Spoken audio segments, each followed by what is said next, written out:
Shalom, shalom, shalom. All praises to Yahweh by Shema Bashah Mashiach. Call Allah Yahweh by Shema Bashah Mashiach. Barakatah Yahweh, Barakatah Yahweh. All praises, glory, and honor to Yahweh by Shem Yahweh Shah Mashiach. Fisherman for Zion, back with another video through the spirit and the power of Yahweh Shema Bashah. Don't count this as a light thing to do. All praises, glory, and honor to Yahweh in the name of Son Yahweh Shah. Call Allah Yahweh by Shema Bashah. Yahweh, who we understand according to the Lashon Kadash, the Paleo Hebrew, the Most High God, and the name by Hashem, and the name of His Son Yahweh Shah Mashiach, who we understand as the Anointed, the Messiah, through the Spirit, the power of Yahweh Shema Bashah, Yahweh Shah Mashiach. Peace and blessings to those keeping the Shabbat as of Friday sundown to Saturday sundown.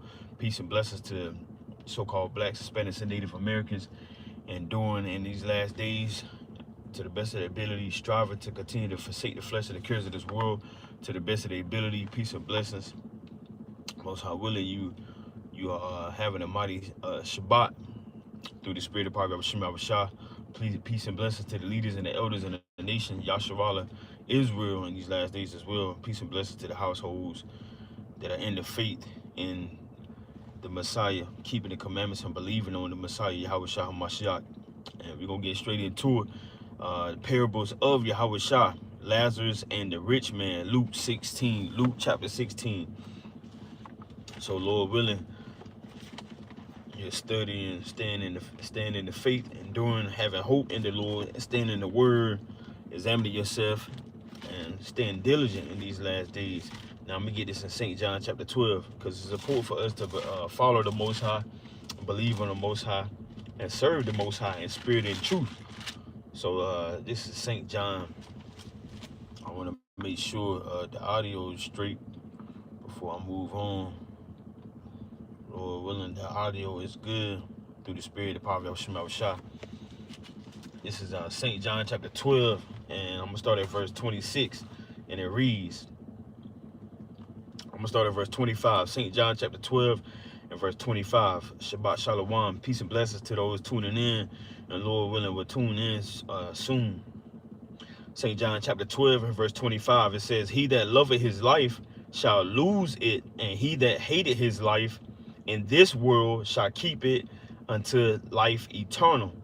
So Lord willing, you're losing your life, more so you're fighting a spiritual battle before the physical battle takes place. You gotta make sure you're examining yourself every day to the best of your ability, making sure you're examining whether you're in the faith or you're losing faith, examining whether you still believe in the word of God, believe in the Son, and having faith in the Son, as well as striving to continue to keep the commandments to the best of your ability. So it says, St. John 12 and 25, "He that loveth his life shall lose it, and he that hated his life in this world shall keep it unto life eternal." Now, it doesn't mean you're going to hang yourself. It doesn't mean you're going to commit suicide. It just means that you're going to strive to forsake your flesh. You're going to do the best you can to continue to observe everything the Most High has written for us to follow in the spirit and truth, while we in this flesh. And verse 26, St. John chapter 12, verse 26, it says, "If any man serve me," now this is red letters, this is what the Messiah is saying, and this is what we have to be assured of in these last days. It says, "If any man serve me," so you serving the Most High. You're reading, you're praying, you're fasting.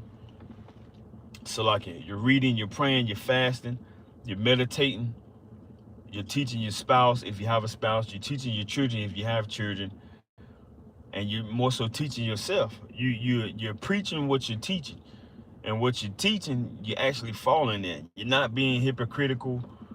You're not trying to please men. You're trying more so to please the Most High behind closed doors, even when you're in the utmost forefront with other individuals around you. So serving the Most High, it doesn't always feel good. A lot of people don't like to talk about that. We need to talk about the things that's very important in these last days, because we're living in the end of the world. All hell is breaking loose. Wars are going on in other countries, and it's soon affecting us. And it's soon affecting us. Many things are taking places in other countries, and more so, the realization and the reality of the prophecies that are coming to pass is gonna affect us all. So serving the Most High, it doesn't always feel good, but it's a reward to when you serve the Most High. It's a reward, especially for those of the covenant, Abraham, Isaac, and Jacob. So serving the Most High is very important as well. St. John 12:26. If any man serve me, let him follow me. And where I am, there shall also my servant be. If any man serve me, him will my Father honor.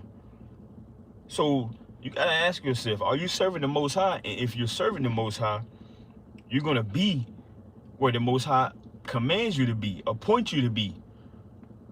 The Most High didn't command us to be on the corners selling drugs. The Most High didn't command us to be gambling. The Most High didn't command us to put everything else of this world before we put Him first.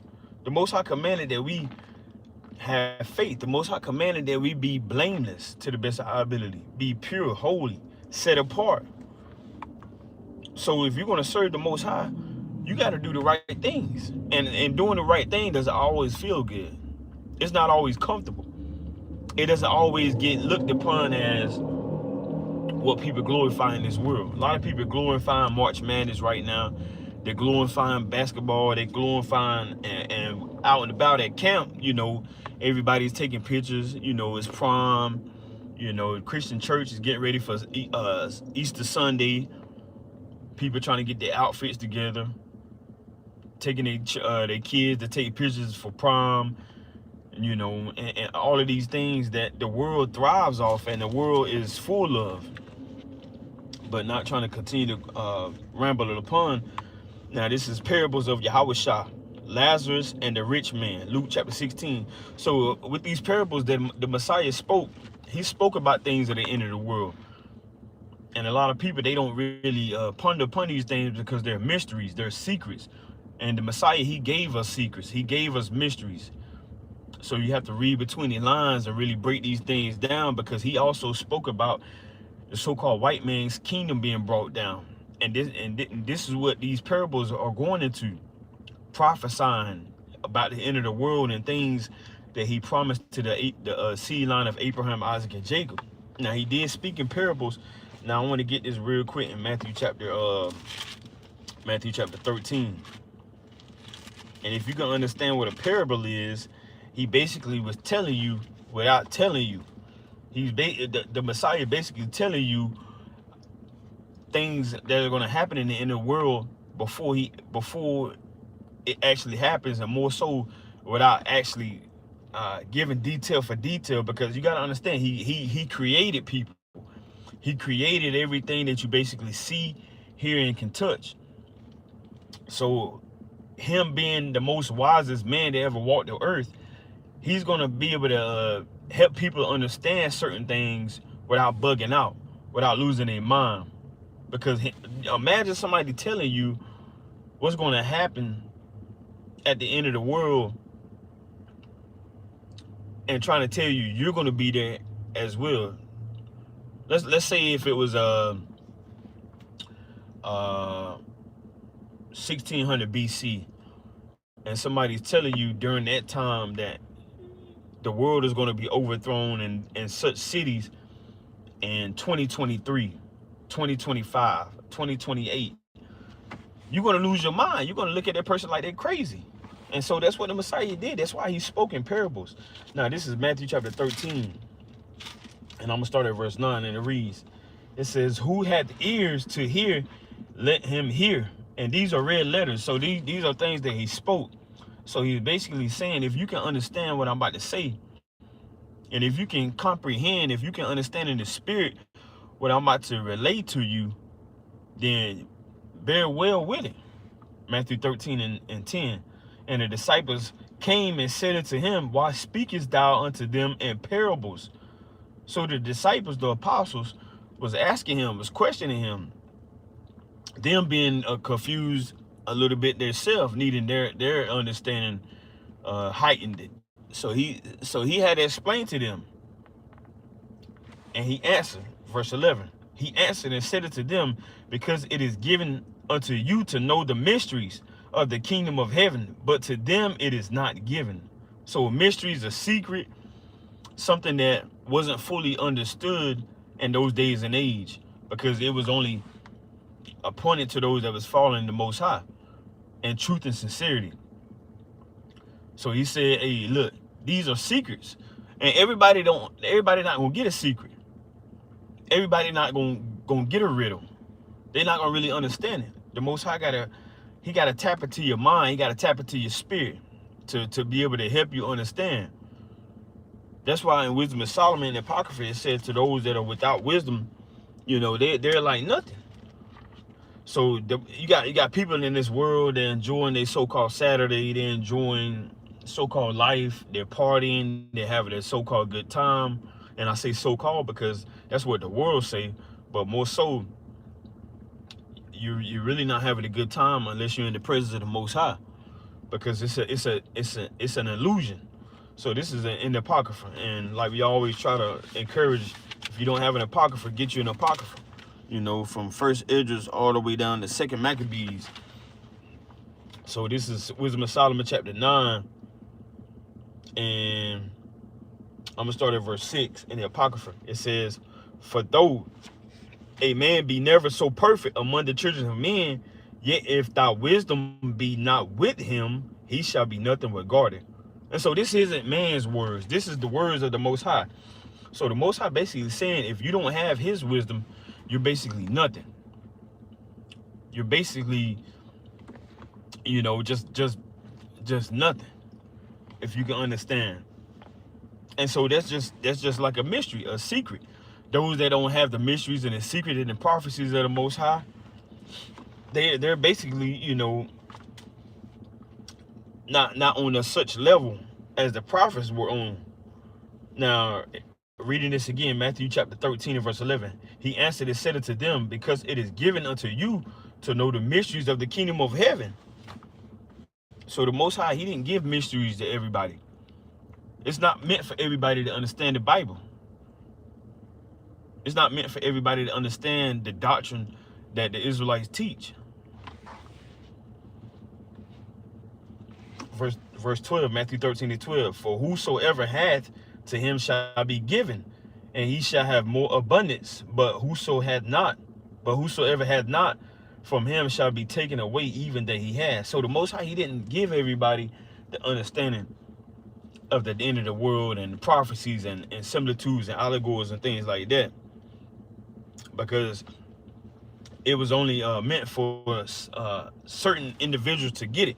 Now I want to get this in Ephesians right quick, and the elect is going to get it. So we're not going to lose sleep. We're not going to stress ourselves out, wonder why our mom, our dad, our aunts, and our cousins, and our uncles, and people that we grew up with just can't get it. It's okay. The Most High, he don't want everybody to get it. He said, many are called, but few are chosen. So this is Ephesians chapter 3, and I'm gonna start at verse 3, and it reads. It says, I'm gonna start at verse 2. Ephesians 3 and 2. If ye have heard of the dispensation of the grace of Most High God, which is given me to youward, how that by revelation, meaning something that need to be uncovered, how that by revelation he made known unto me the mystery, as I wrote afore in few words, whereby when ye read, ye may understand my knowledge in the mystery of Hamashiach. So everybody doesn't understand the secrets of the Messiah, doesn't understand the similitudes, the parables. They don't understand it. That's why they gotta be taught. That's why the Most High had to send them somebody to be able to help them, relate to what is being spoken in the scriptures. So a parable is let me see, I think I already had it down here. Now this is parabola, Strong's G3850. It says comparison of one thing with another likeness, similitude, an example by which a doctrine or precept is illustrated. So I already got it down here. If you can, let me see if it can come up. It's on the backup channel, Strong's G3850. So the Most High spoke in parables, basically telling us what's going to happen before it happened. Now I want to get this in Hosea chapter 12, because these are things the prophets have done long ago. This is Hosea chapter 12, and I'm going to start at verse 10, and it reads, it says, I have also spoken by the prophets, and I have multiplied visions and used similitudes by the ministry of the prophets. So a similitude is a parable. So that's what the prophets, they did. They spoke in similitudes. They spoke what the Most High showed them, what was going to happen in the end of the world, what was going to take place.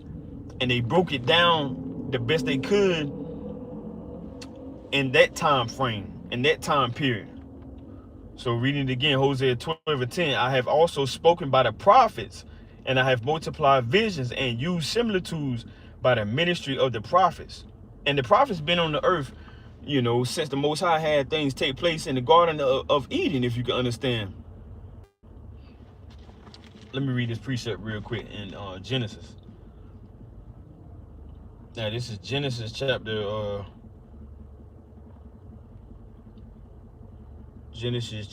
3, and I'm gonna start at verse 8. Genesis 3:8, and it reads, it says, and they heard the voice of the Lord Yahweh, Most High God, walking in the garden in the cool of the day. And it's the same thing that's going on in these different cities with these different congregations on the highways and byways in certain major cities. They're telling people to come back to the Lord. They're telling people to repent. You see them on different streets, on different sides of the roads in different cities. That's what's going on. The voice of the Lord. And people thinking it's just some cult. They think it is just some madness that's going on with so-called Black, Hispanic, and Native American people screaming at the top of their lungs. But it's actually the voice of the Lord. But you don't have the spirit and the mind to understand that, because you're deceived and you're bugged out. You're bugged out with Christianity. You're bugged out with a so-called white man's religion and white supremacy doctrine. And Pope, you know, Caesar Borgia, Pope's son, that people use and understand when they think of God and Jesus. They look at that image and they don't even understand that they're worshiping an idol. So the voice of the Lord is being spoke and being used by different, you know, men, women, and children all across the face of the earth right now in these last days, and people don't even know it. So the Most High actually spoke, you know, through the prophets. Now, I want to get this in Matthew. Let's go back to Matthew chapter 13, and I'm gonna start at verse 34, and it reads, it says, all these things spake Yahawashi. And when you read up in Matthew 13, read up from verse 34, you know, he spoke about mustard seed and leaven and things like that as we approaching the time of Passover, you know, having to remove this leaven and remove sin and wickedness that may set us in a place where we're not worthy to eat the body of the Lord and drink the wine and things like that. So he also spoke in another parable when you read up from this verse, Matthew 13 and 34. All these things spake Yahawashi, the Messiah, unto the multitude in parables, and without a parable spake he not unto them. So he spoke as the prophet spoke. He spoke in similitudes, allegories. You know, it might have been understood as a riddle. It might have been kind of hard to really receive it, because that's how he spoke, and that's how, you know, many other Israelites are speaking in these last days as well, more so in modern terms for you to understand. And that's how Moses said it was going to be. Let's get this in Deuteronomy chapter 18. Moses said we would have to listen to the Messiah. in days to come. Now this is Deuteronomy chapter 18, and I'm gonna start at verse 15, and it reads, it says, the Lord Yahweh, thy most high God, will raise up unto thee a prophet from the midst of thee. And he's more than a prophet. Now a prophet is somebody that is holy, is pure, is moved by the spirit of the Most High. But Yahawashi the Messiah is more than a prophet. It says, Deuteronomy 18 and 15, the Lord Yahweh, thy Most High God, will raise up unto thee a prophet from the midst of thee, meaning from the same bloodline, from the same loins, Abraham, Isaac, and Jacob, Judah, Benjamin, Levi, and so on and so forth. Of thy brethren, like unto me, unto him ye shall hearken, meaning we shall listen to him. Because what he's going to tell us is going to let us know, how we can pinpoint certain things that's going to happen in life. I'm going to go down to verse 18, Deuteronomy 18 and 18. It says, I will raise them up a prophet from among their brethren like unto thee, and will put my words in his mouth. So the Most High is going to put his words in the Messiah's mouth. So this is how we know the Messiah, he is the Almighty, but he's not the Almighty. It says, Deuteronomy 18 and 18, I will raise them up a prophet from among their brethren like unto thee, and will put my words in his mouth, and he shall speak unto them all that I shall command him. So Yahweh, the Most High God, the creator of the heavens and earth, even though Yahawashi, the Messiah, is the creator of the heavens and earth as well, Yahweh created Yahawashi, and he commanded that whatever the Messiah spoke, that came from him. Now let's go to the Apocrypha, because these things are very, very, very vital in these last days. And the parable of Lazarus and the rich man is basically what's going on right now. The so-called white man is in control of a lot of things, as it says in Job, the 9th chapter. The earth is given into the hand of the wicked. So a lot of these things are very vital for you to understand. You being in the spirit, tuning into this lesson, it's helping you understand and hit that refresh button to understand the things that so-called blacks, Hispanics, and Native Americans continue to still be in subjection of under these curses. Now this is 2nd Esdras in the Apocrypha, chapter 15, and I'm gonna start at verse 1, and it reads, it says, behold, speak thou in the ears of my people, which are the so-called blacks, Hispanics, and Native Americans. They're the Lord's people. He made a covenant with Abraham, Isaac, and Jacob. Behold, speak thou in the ears of my people the words of prophecy, which I will put in thy mouth, said the Lord, Yahawashi. So these words, this is what's going to keep us stable in these last days. You got many y'all withering away, going to and fro, and falling away from the Most High, falling back into idleness, falling back into idolatry, falling back into adultery, falling back into the ways of the flesh and the cares of this world. And they're not satisfied with prophecy. They're looking into something else, and they're being rocked back to sleep. And that's what you don't want. You don't want to be rocked back and sleep in these last days. So the Most High said, 2nd Esdras 15 and 2, it says, and cause them to be written in paper, for they are faithful and true. So the words of the Most High is faithful. Islam, that's not faithful. It says faithful and true. Jehovah's Witness is not faithful.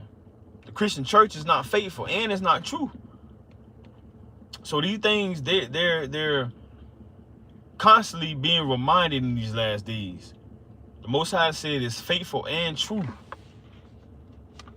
The live jam, though.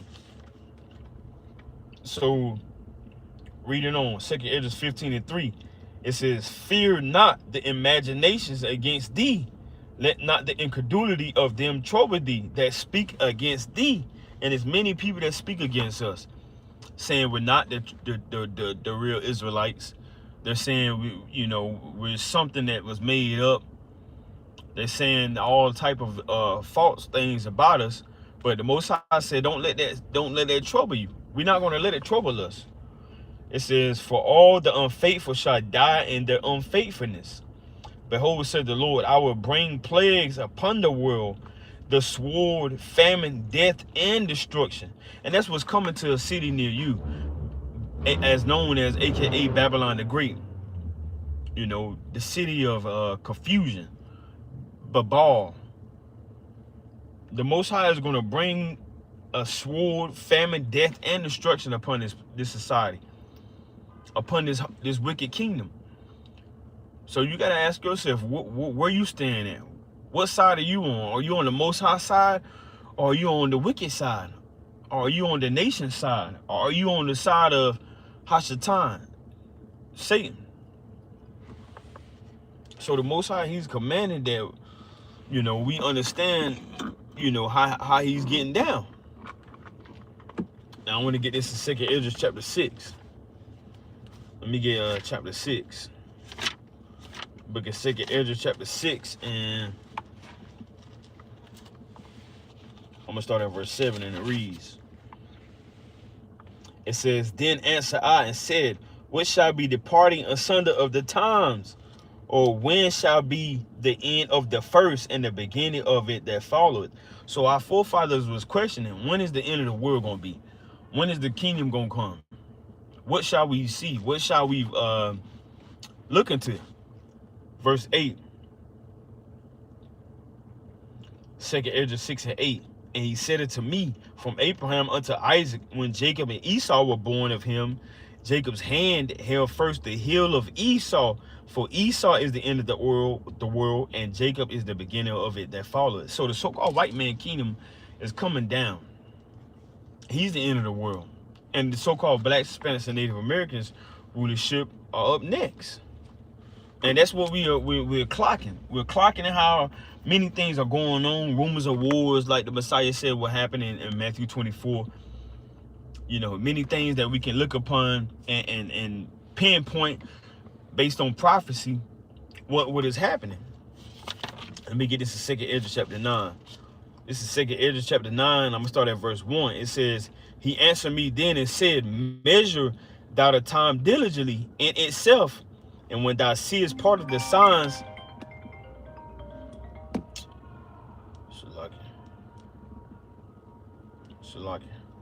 it says, 2 Ezra 9 and 1. He answered me then and said, measure thou the time diligently in itself, and when thou seest part of the signs pass, which I have told thee before, then shalt thou understand that it is the very same time wherein the highest will begin to visit the world which he made. And the Most High is visiting the earth now. He's visiting the earth with destruction, with wars, with missiles, with diseases, famine, plagues. The same thing that he did in the days of Moses and Aaron, when he had to bring judgment upon Egypt. That's what the Most High is doing now. The Most High is visiting the earth with all type of judgment. And it's only going to get worse. You know, it's going to get worse for the wicked, but more so for the elect, for those that are really sincere with serving the Lord. It's going to get better for them. But for everybody else that's wicked and that's, you know, abominable, murderers, sorcerers, adulterers, idolaters, it's going to get worse for them. It's going to be hard to find food. But for the elect, the Most High is going to provide for them in many ways. So the Most High is visiting the earth. And a lot of people, they can't see that because they're wicked. The Most High is blinded them, gave them over to a deceived mind. Now, I want to get this in Hebrews chapter 2 real quick. This is Hebrews chapter 2, and I'm going to start at verse 1. It says, therefore, we ought to give the more earnest heed to the things which we have heard, lest at any time we should let them slip. And you cannot let prophecy slip from your mind, your spirit, your mouth. Because what's going to keep you stable in these last days? Your money is not going to be able to keep you stable. Your family, yes, is your family going to be there, but it's death on the earth. So you might lose your spouse, you might lose your child, you might lose your mother, you might lose your father. So when death is upon the earth, and when famine is upon the earth, when destruction is upon the earth, what's going to keep you stable? What's going to have, you know, what's going to have motivation in your mind, in your spirit? What's going to allow you to continue to hope? Because the things that you feel like you're sustained with, the Most High can take that away. And you cannot let the words of the Most High slip. You can't let them slip from your mind. You can't let them slip from your spirit. You can't let them slip from, you reading the things that he said he's going to do. And that's what a lot of people are doing in these last days. They're letting the words of the Most High slip away. Verse 2, Hebrews 2:2. For if the words spoken by angels was steadfast, and every transgression and disobedience receive a just recompense of reward, how shall we escape if we neglect so great salvation, which at the first began to be spoken by the Lord, and was confirmed unto us by them that heard him? So the angels, they gave us a message. They gave us the clear message, and a lot of people, they're allowing such things to slip away. Now we know the Most High didn't come to us like he came to Moses. The Most High didn't come to us like he came to Isaac, like he came to Abraham, like he came to the apostles. But just because you haven't seen these things, that doesn't mean you got to depart away. Let me go to Acts. Let's get the book of Acts. That does not mean you have to depart, because the Most High is going to bring this society down, whether you believe it or not.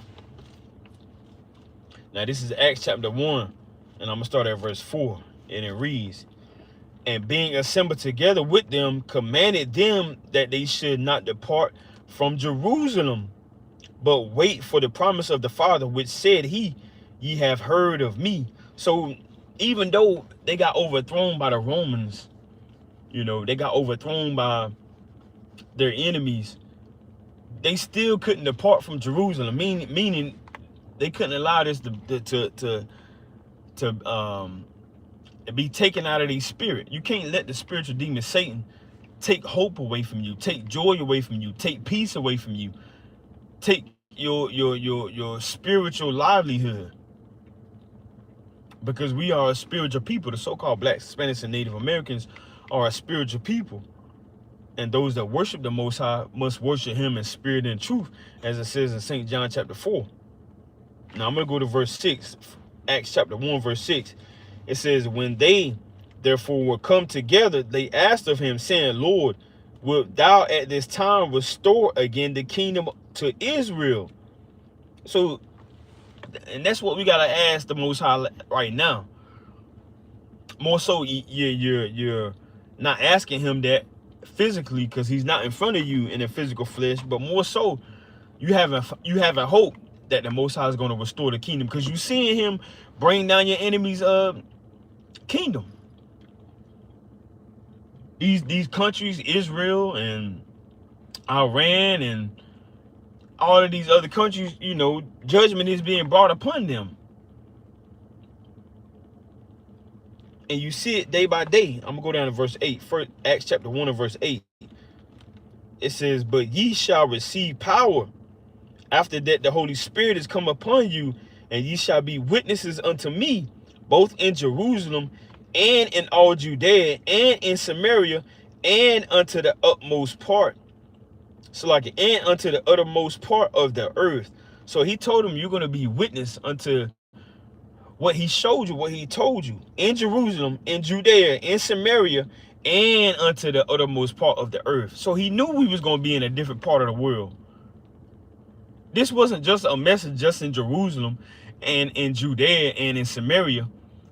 He just told us in Acts chapter 1 and verse 8 that this is going to be a witness in other places of the earth. And we in another place of the earth right now. So this word is still true and alive and being played out according to prophecy. Now, this city is going to be brought down now. The end of the world is here. So what more do you need? And another thing about it, as we approach, the days of Passover, remembering how the Most High overthrew the Egyptians. One thing that he did with Pharaoh was he hardened Pharaoh's heart. You can read about that in Exodus, all throughout Exodus chapter 4, 5, 6, and 7, Exodus 8, and all the way up to how the Most High, allowed the sea to be opening up. And even in Joshua 11, chapter 11 and verse 20, the Most High hardened our enemies' hearts. They're not going to let us go. They're not going to free us. Even if they did give us reparations, guess what? They're going to want that back in blood. Oh, I gave you $1 million, so I'm going to have to take everything from you. But what does the Most High have to do? He have to destroy them, destroy their livelihood, destroy all of the resources, destroy everything that they felt as if they built to be God, because they think they're God.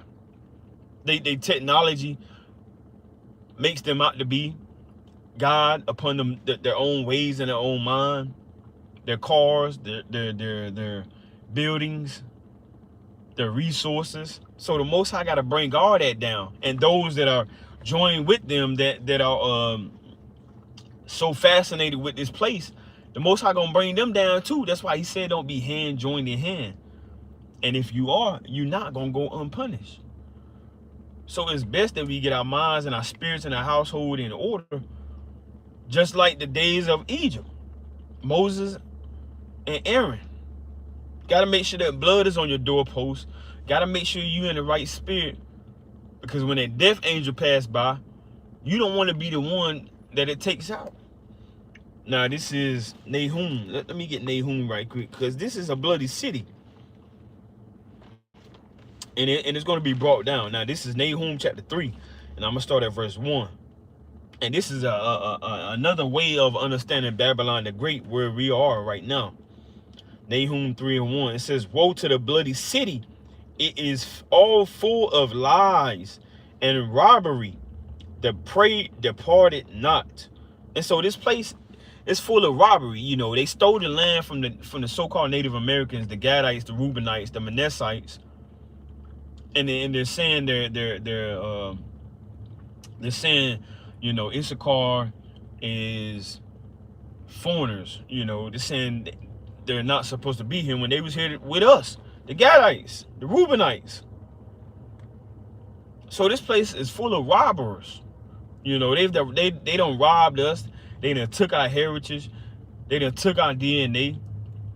And they make, when I say took our DNA, they put stuff in our food and our drinks and our water to strip us from our DNA. And it's full of lies. Anytime we say we Israelites, or we say we the Most High, Yahawashi is chosen, they punish us. And they find a way to make us look like we're crazy. We're terrorists or something. So this is a bloody city, so-called America. Let me get another one. Let's get Zephaniah. Now this is Zephaniah chapter 2, and I'm gonna start at verse 4. Because the Most High, he's gonna bring judgment upon this place, and he's doing so now, even while others are being rocked back to sleep. Zephaniah 2 and 4. It says, for Gaza shall be forsaken, and Ashkelon a desolation. They shall drive out Ashdod at the noonday, and Ekron shall be rooted up. I'm going to jump down to verse 7. And the coast shall be for the remnant of the house of Judah. They shall feed thereupon. In the houses of Ashkelon shall they lie down in the evening, for the Lord Yahweh their Most High God shall visit them and turn away their captivity. And that's what the Most High is trying to show you. He's trying to show you that he's trying to take you away from being oppressed, but it's not going to happen overnight. It's not going to be instant. Nothing was instant in Egypt.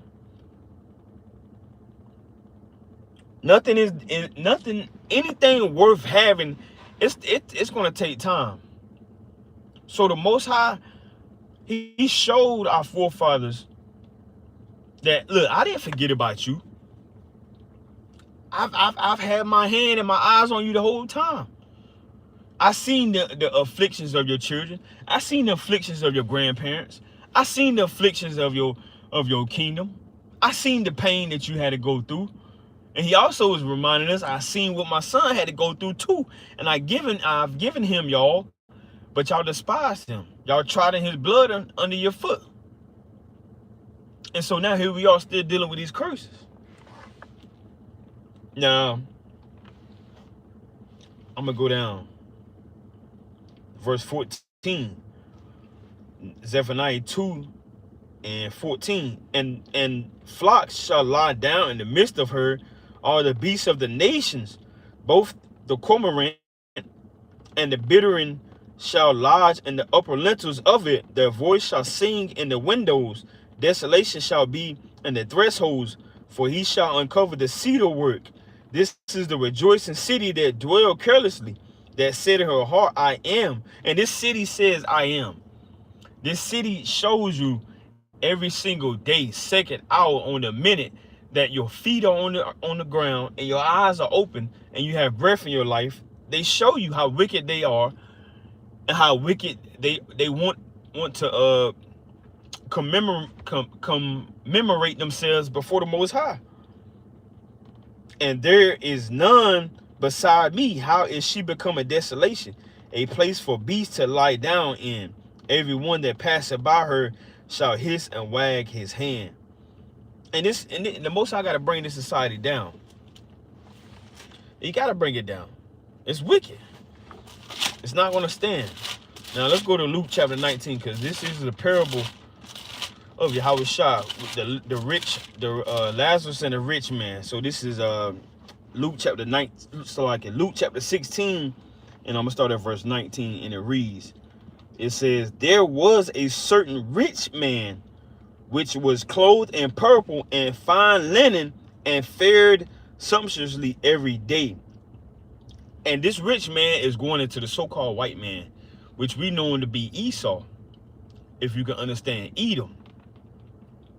Now, if you don't want to believe us, if you don't want to take heed to what we're saying, then, hey, look, let the Baptist and the Christian church break it down for you. And when they break it down for you, you ain't going to have no understanding. And why you not going to have no understanding? Because, for one, you're not keeping the commandments. So this rich man is going into Esau, if you can understand. And what does the so-called white man do? You know, he puts on the best of the best. He puts on, you know, all of the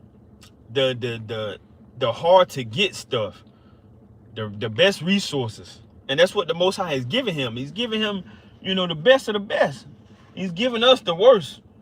You know, this is his kingdom. This is not our kingdom. In his kingdom, he's a pedophile. You know, he's a rapist. He's an adulterer. You know, he puts all these different idols on the face of the earth. You know, the Most High gave him the best of the best, and that's what he said in Genesis. You know, so he's a rich man. That's why he's known as a rich man in this parable. This is a rich man. You know, now let me get this in Genesis, because he got the best of the best. Let me get this in Genesis. Now this is Genesis chapter 27, and it's like Genesis 27, and I'm gonna start at verse 34. I'm not gonna read this whole thing, but we're gonna get certain parts of it.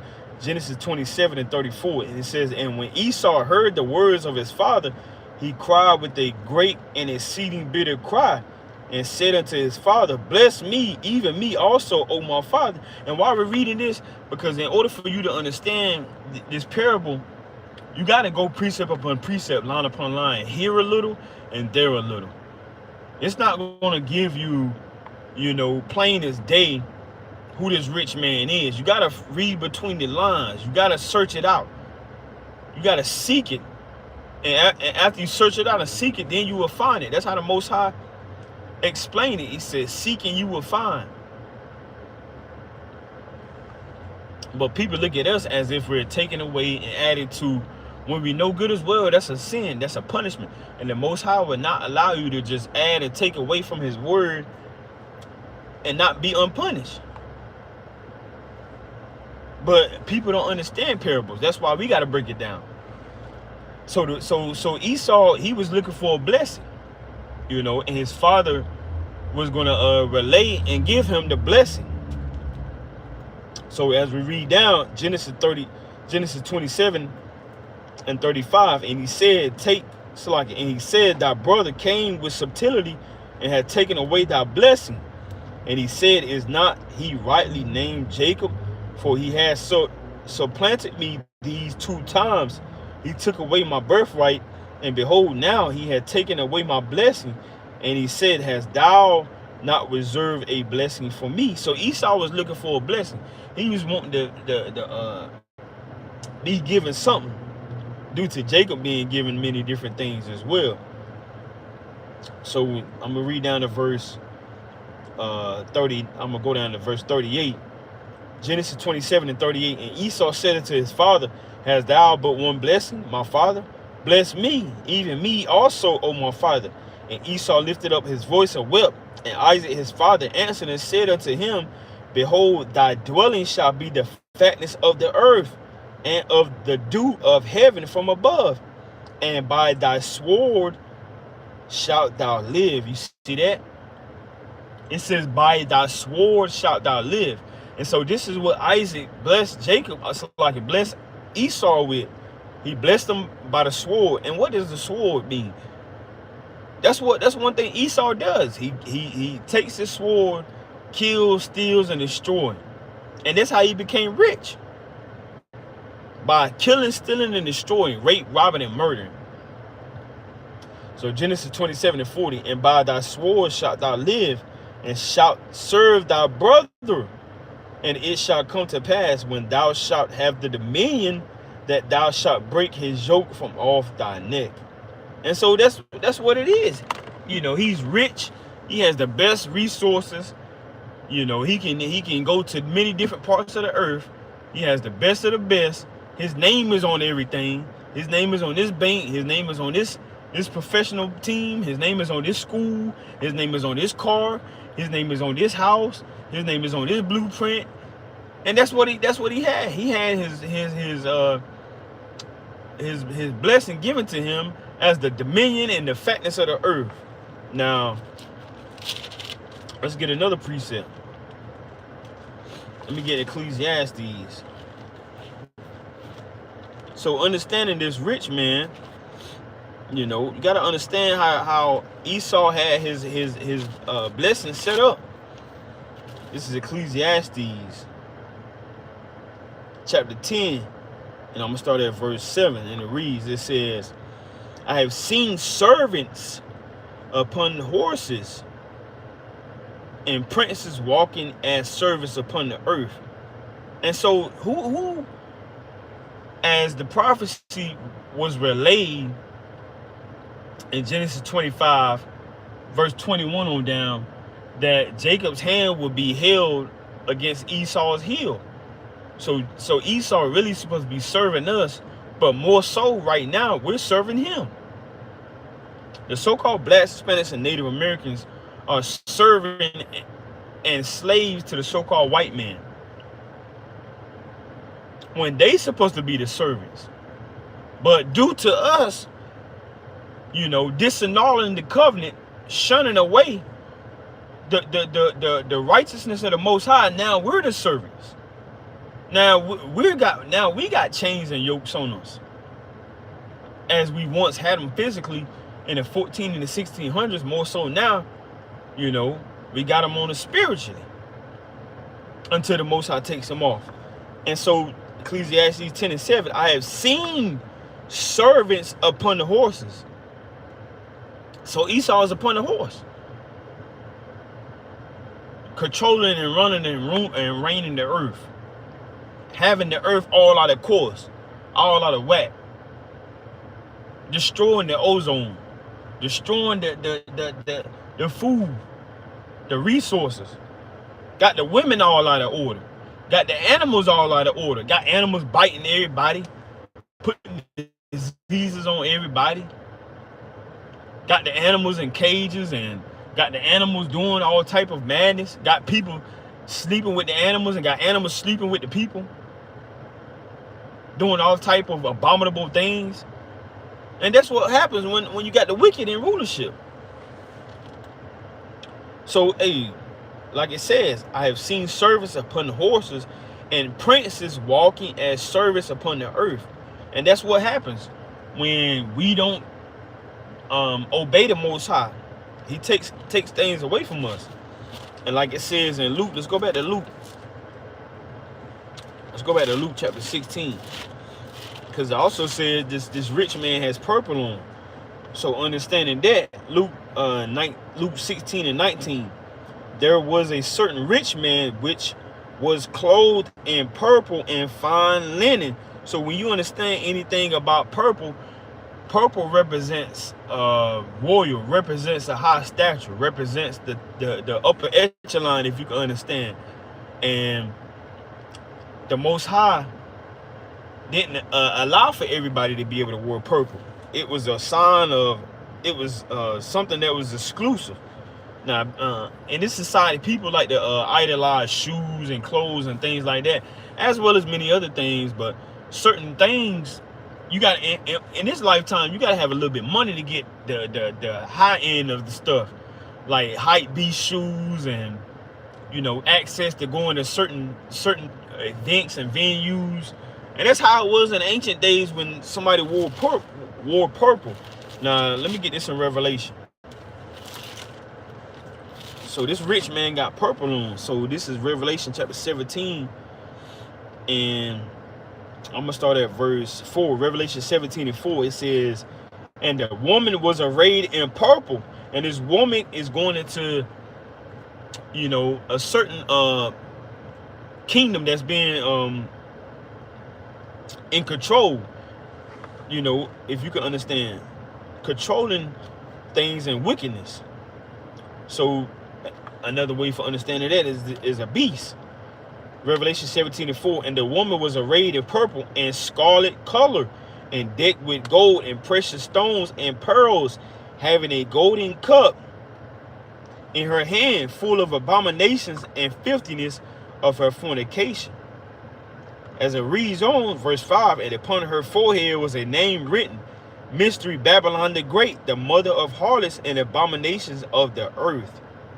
So purple is being worn by this rich man, and it's an indication on, you know, him using his resources, you know, out of course. Now I want to get another one, Jeremiah, and he don't use his riches to put things in order. He don't use his riches to do things in righteousness. Now this is Jeremiah chapter 51, and I'm gonna start at verse. Let me see. I don't want to get too much. Jeremiah chapter 51. I'm gonna start at verse 6. It says, "Flee out of the midst of Babylon, and deliver every man his soul. Be not cut off in her iniquity. For this is the time of the Lord's vengeance. He will render unto her a recompense. Babylon had been a golden cup in the Lord's hand, that made all the earth drunken. The nations have drunken of her wine.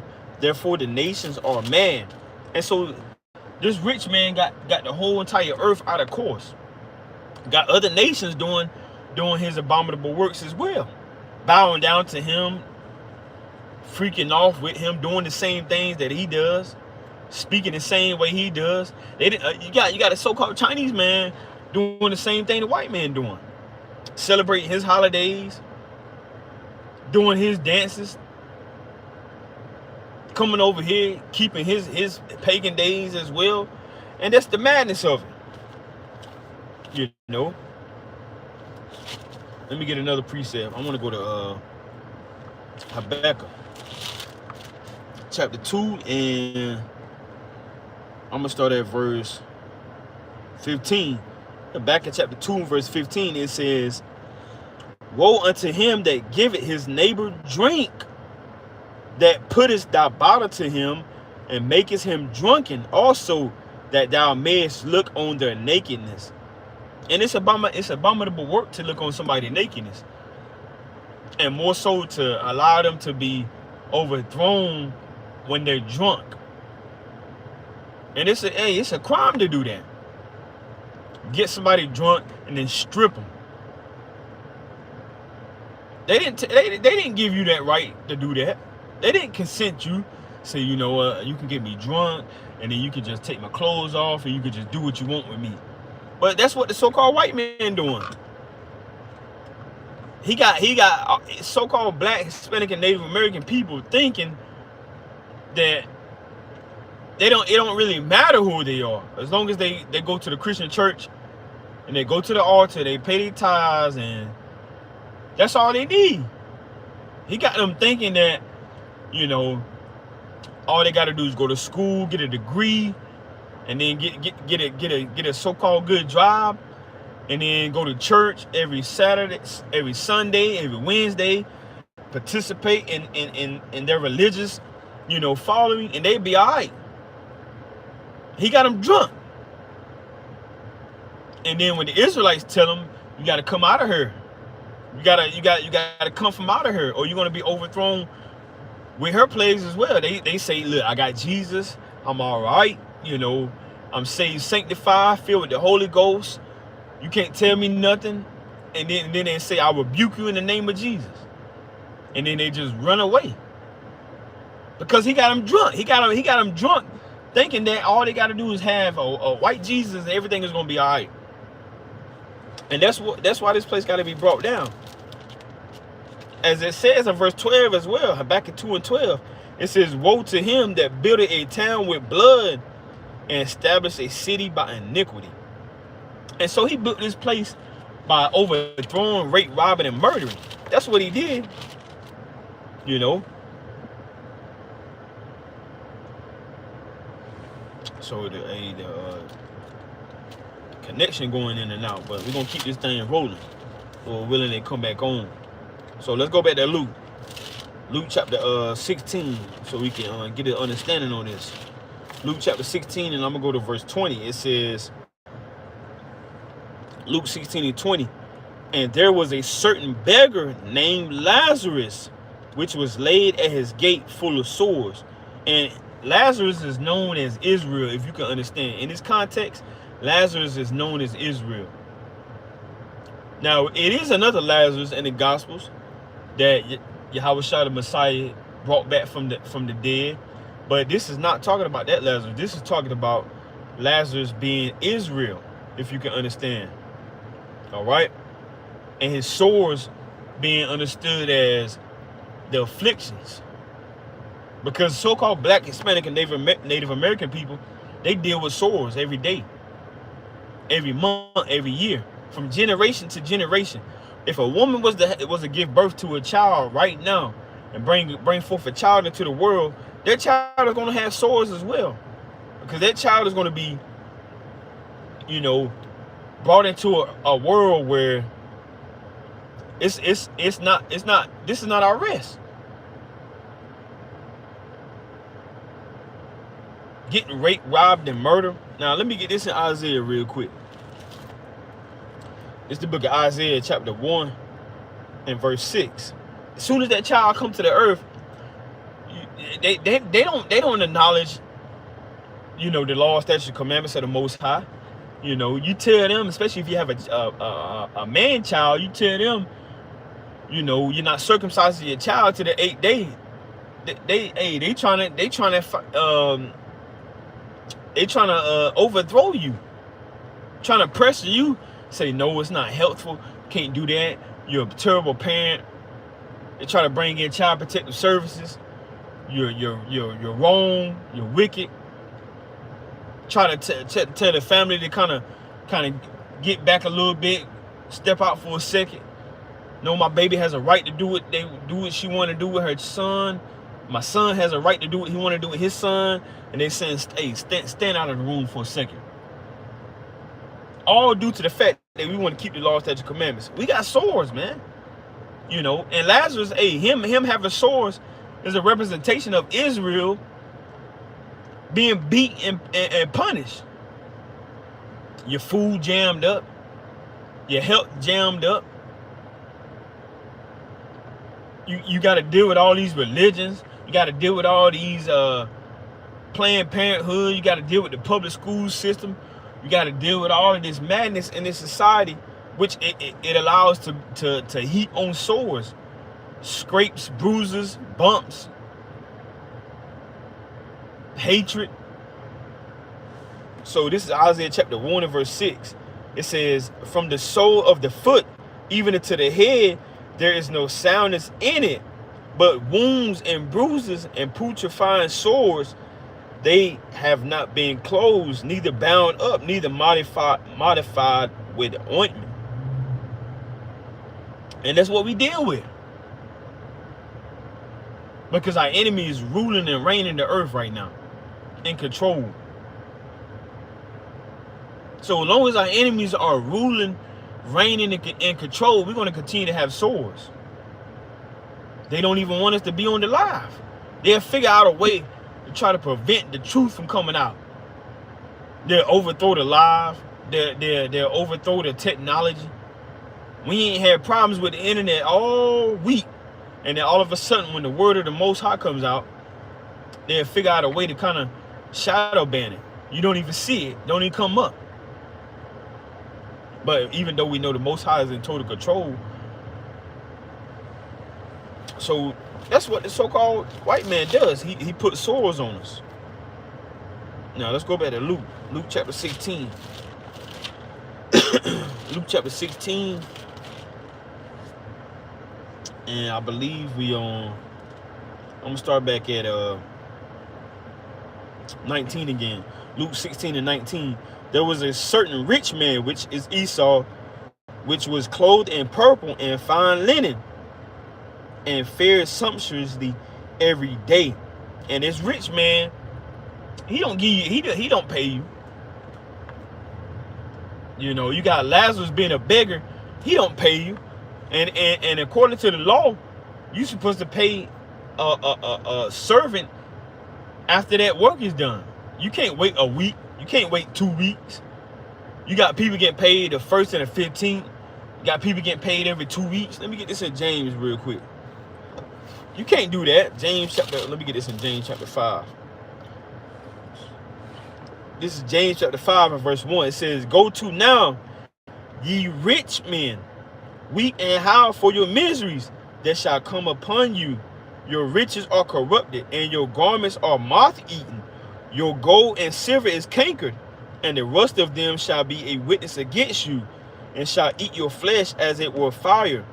Ye have heaped treasure together for the last days. Behold, the hire of the laborers who have heaped down your fields, which is of you, kept back by fraud, crieth, and the cries of them which have reaped are entered into the ears of the Lord of Sabaoth, meaning the Lord of hosts. So the angels are taking back what we're saying to the Most High, because they holding back the reward for the labor, paying you every 2 weeks, paying you once a month. After 7 days, you gotta wait 7 whole days, 14 whole days in order to get something that's supposed to be given to you after that specific day was ended or that job was done. So this is Luke chapter 16 and verse 20. And there was a certain beggar named Lazarus, which represents us, Israel, which was laid at his gate full of sores. Verse 21. And desiring to be fed with the crumbs which fell from the rich man's table. Moreover, the dogs came and licked his sores. And these crumbs represents us living paycheck to paycheck. You know, we got to deal with not knowing that, you know, what we're going to eat at the end of the day, the next day. Your bank account drawn negative. These rich people, they don't got to deal with that. They don't know about their account going into negatives. They don't know about, them trying to figure out what they're going to do after they got a check engine light on or they got a leak in their house. They go get a hotel until the maintenance got to fix it. Or they go get a penthouse and say, you deal with it. I'm about to leave. I'll be back in 2 days. And if it's not fixed, you're going to have to fear for your life. But let something break down. You might not be able to figure it out. You might have to deal with it. You got a leak in your house. You ain't got the money to fix it. You might have to deal with it. Your car break down. You can't figure that out. Life continue to go on. You got to deal with that. We just basically eating the crumbs, paycheck to paycheck, and that's what the Most High said was going to happen. Now let me get this in Deuteronomy real quick. Deuteronomy chapter 28. This is the book of Deuteronomy chapter 28, and I'm gonna start at verse 43. I'm gonna start at verse 42. It says, I'm gonna start at verse 43. Deuteronomy 28 and 43. The stranger that is within thee shall get up above thee very high, and thou shalt come down very low. And the stranger is a so-called white man, Chinese man, Japanese man, Hamite, Canaanite, if you can understand. Say it's going to get very high, and we're going to be brought down low. Being a beggar, that's being brought down low. We don't want to have to beg no heathen for nothing. Just imagine people that got to go take out a loan to get their roof fixed, or to put their car in the shop. You gotta go to your enemy, and they gonna tax you 300%. Now instead of you paying back $2,000, you paying back $8,000. Which in the law it says you cannot put usury on your people. More so, you got the heathen, they doing that, jamming you up, making you pay back more than you can pay. So you basically choke to death until you die. Something you can't even pay for. Now this is verse 44. Deuteronomy 28 and verse 44. It says, he shall lend to thee, and thou shalt not lend to him. He shall be the head, and thou shalt be the tail. So our enemies are lending to us, and we are begging, trying to eat the crumbs, trying to live the best we can, and we're not able to make it.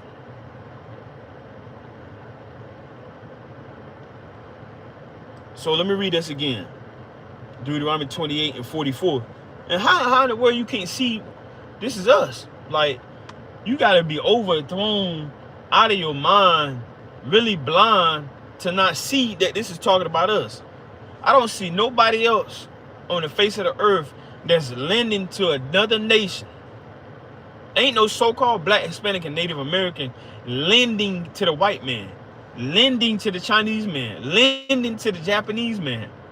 Here it is, you got this war that's going on. The United States has already jammed up Iran, and probably about, if it's not off, about $12.3 billion that they've caused. But you can't see yourself in the scriptures. Ain't no so-called black, Hispanic, and Native American got that kind of money. So it says, Deuteronomy 28 and 44, he shall lend to thee, and thou shalt not lend to him. He shall be the head, and thou shalt be the tail. Moreover, all these curses shall come upon thee, and shall pursue thee, and overtake thee till thou be destroyed. Because thou hearkenest not unto the voice of the Lord thy God to keep his commandments, and statutes which he commanded thee. So the Most High allowed these curses to overtake us. Plain as day. Plain as day. Now let me go to Psalms real quick. Let's get another precept. Because we just eating crumbs. That's all it is.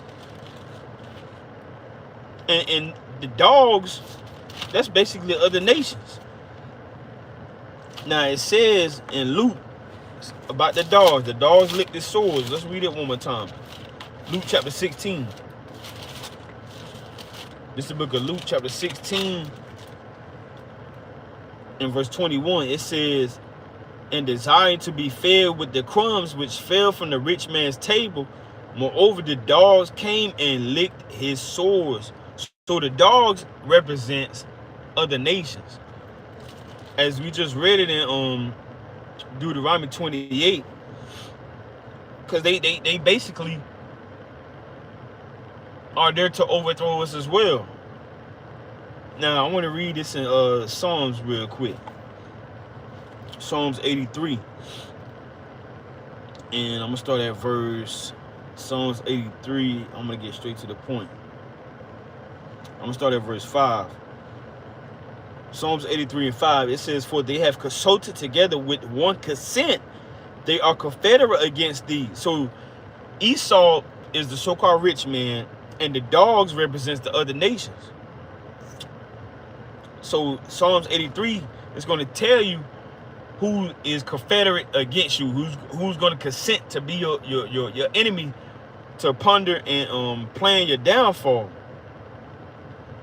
Psalms 83 and verse 6. The tabernacles of Edom and the Ishmaelites of Moab and the Hagarenes, Gobal and Ammon and Amalek, the Philistines, with the inhabitants of Tyre. So these are our enemies. So-called white man is a rich man, and the dogs are the other nations, the other heathen nations as well. So let's read now. Go back to Luke chapter 16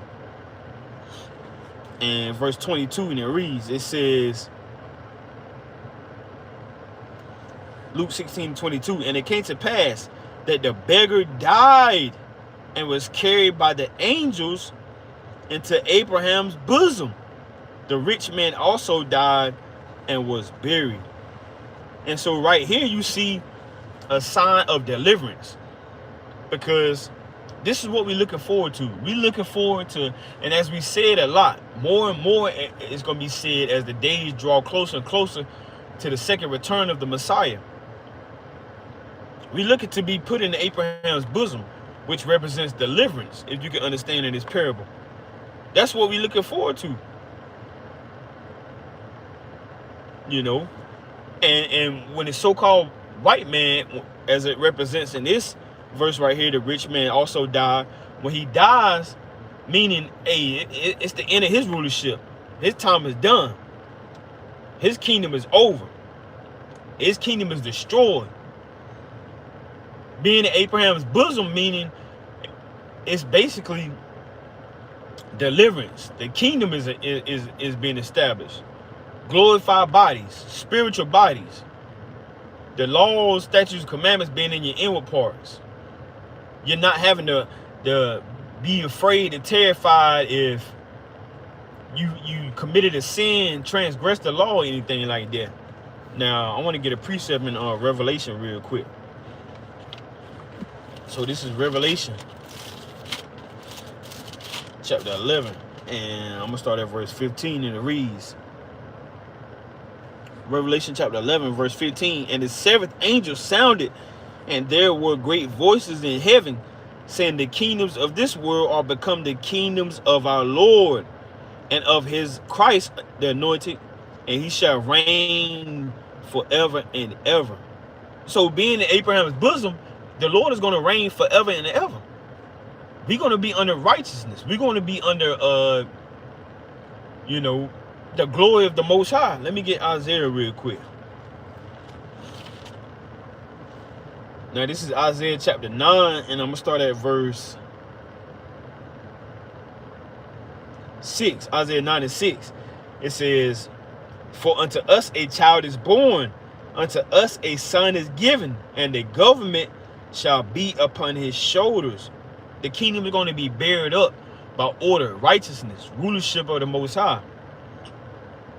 It says, and the government shall be upon his shoulder, and his name shall be called Wonderful, Counselor, the Mighty Most High God, the Everlasting Father, the Prince of Peace.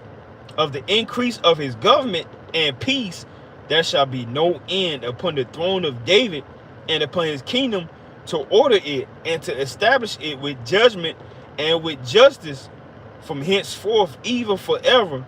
The zeal of the Lord Yahweh of hosts will perform this. So it's going to be order. It's going to be righteousness. And so that's what we're looking forward to, you know. And that's the understanding of Abraham's bosom. Now let me get another precept real quick. Let me get another precept. I want to get let's go to Romans chapter 8 and verse 17. Romans chapter 8 and verse 17, and it reads, it says, and if children, then heirs, heirs of Most High God, and joint heirs with Hamashiach Christ, if so be that we suffer with him, that we may be also glorified together. And that's what accepting the Messiah is going to do. Accepting that atonement that is going to bring us back to Yahweh. We're going to be heirs again, brought back to Yahweh, joint heirs with Yahawashi, and allowing us to be delivered from the things that we should have been given due to judgment.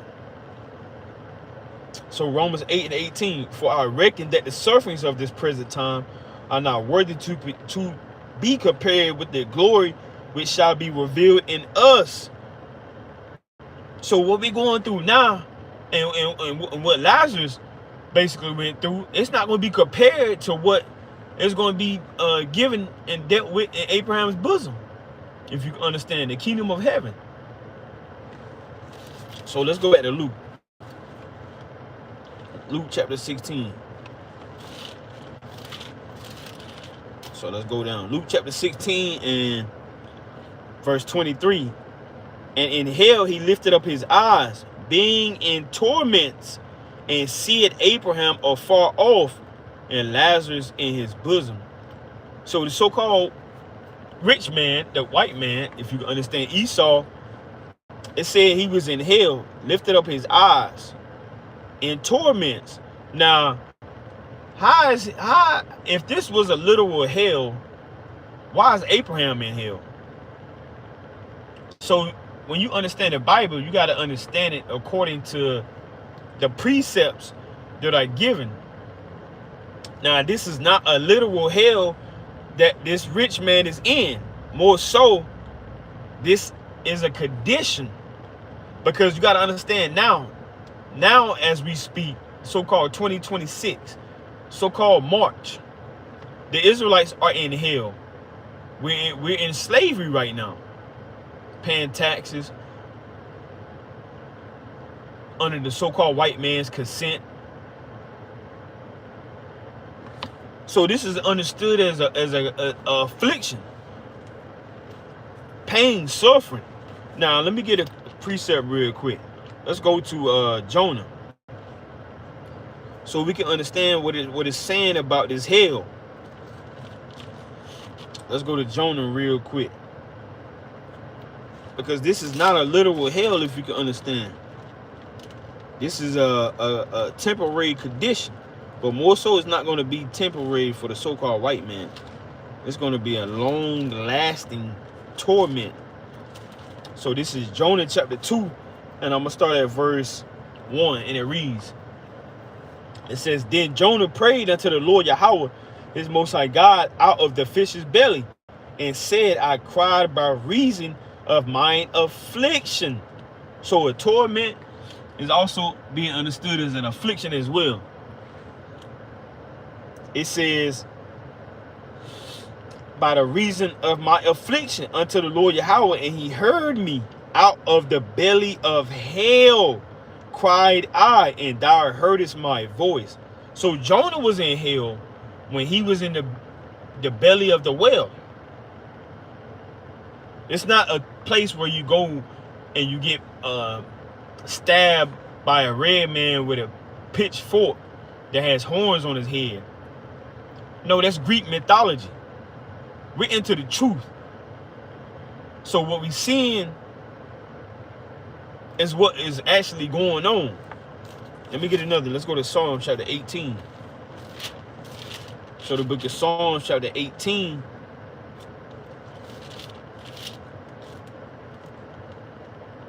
Psalms chapter 18, and I'm going to start at verse... Now this is what David was saying as well. Let me see where I want to start at. Psalms chapter 18, and I'm going to start at verse 3.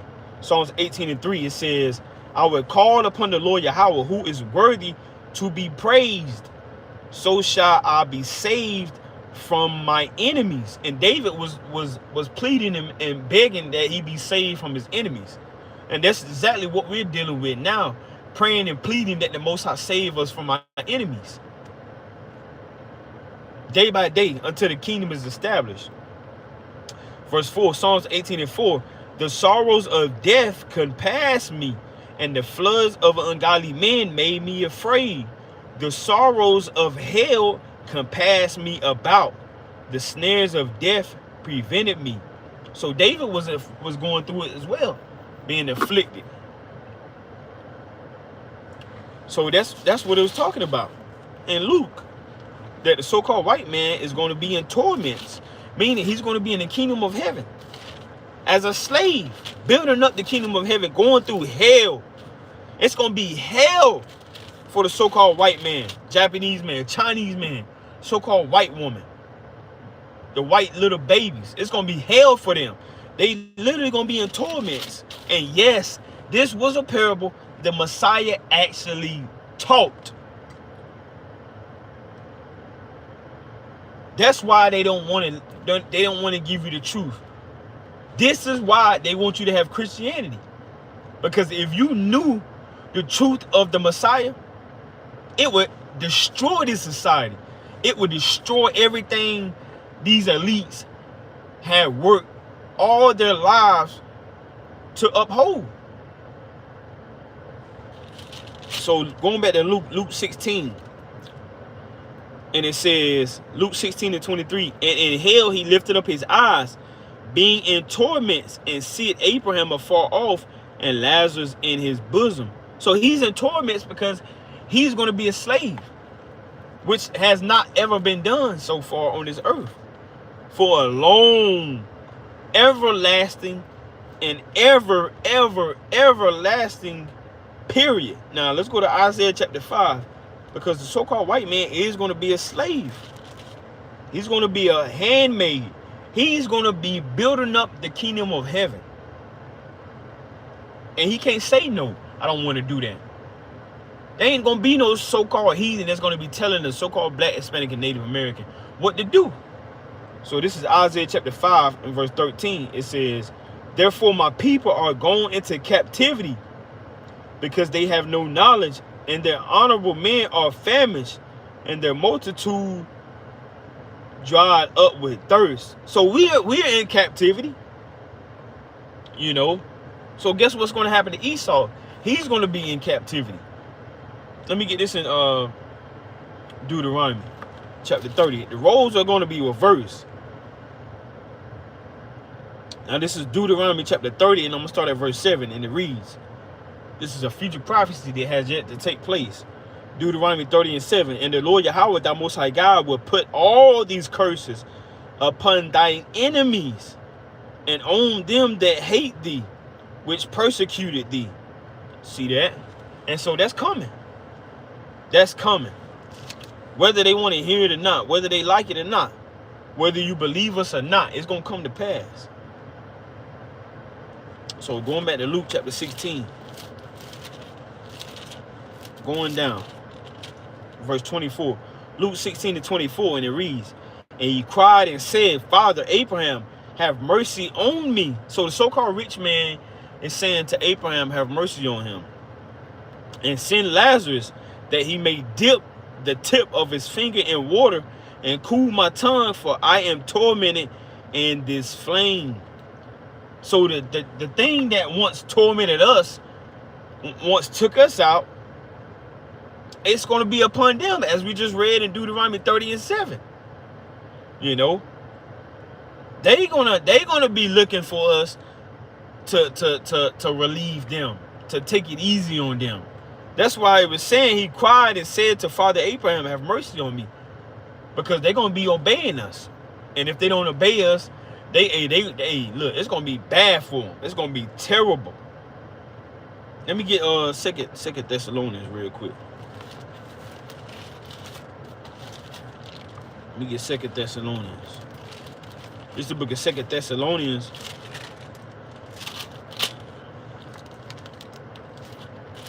And I believe I want chapter 1. 2 Thessalonians chapter 1. And I'm going to start at verse 6. It says, I'm going to start at verse 5. 2 Thessalonians chapter 1 and verse 5. Which is a manifest token of the righteous judgment of God Most High, that ye may be counted worthy of the kingdom of Most High God, for which ye also suffer. Verse 6, seeing it is a righteous thing with Most High God to recompense tribulation to them that trouble you. See that? So the Most High sees it fit as righteousness to repay them that trouble you, that overthrew you, that gave you hell. Most High ain't forgot about it. Most High ain't forgot about what took place in Egypt. And you see what condition the Egyptians are under. You see what he did to the Egyptians. You see what he did to their country. Killed the firstborn. Brought 10 gruesome, mighty plagues upon them. And what do you think is going to happen to those that wreak the havoc upon the Israelites? His chosen, his jewels, his precious stones. So Luke, let's go back to Luke. Luke chapter 16 again. Verse 25, and it reads, it says, but Abraham said, son, remember that thou in thy lifetime receivest thy good things, and likewise Lazarus evil things. But now he is confident, and thou art tormented. You see that? So Esau had his time. Esau had his time. And the so-called blacks, Hispanics, and Native Americans' time is coming. Now, I want to get this real quick in Ecclesiastes. So he said, remember how, we have suffered. So this is Ecclesiastes chapter 3 and verse 1, and it reads, it says, to everything there is a season, and a time to every purpose under the heaven. So every season, everything has a time period. All right. Verse 2, Ecclesiastes 3 and 2, a time to be born and a time to die, a time to plant and a time to pluck up that which is planted. So the Most High, he's going to pluck up things that need to be taken out, that need to be brought down low, that need to be rooted out, that need to be burnt, that need to be destroyed. So they had a time to rule. And a lot of these heathens, they've reigned longer than 200 plus years. When you had a so-called black, Hispanic, and Native American, they didn't reign that long. They didn't rule that long when it was appointed for the kingdom to be given to them in the first place. Let me get Isaiah real quick. It's the book of Isaiah chapter 54. Isaiah chapter 54, and I want to start at verse.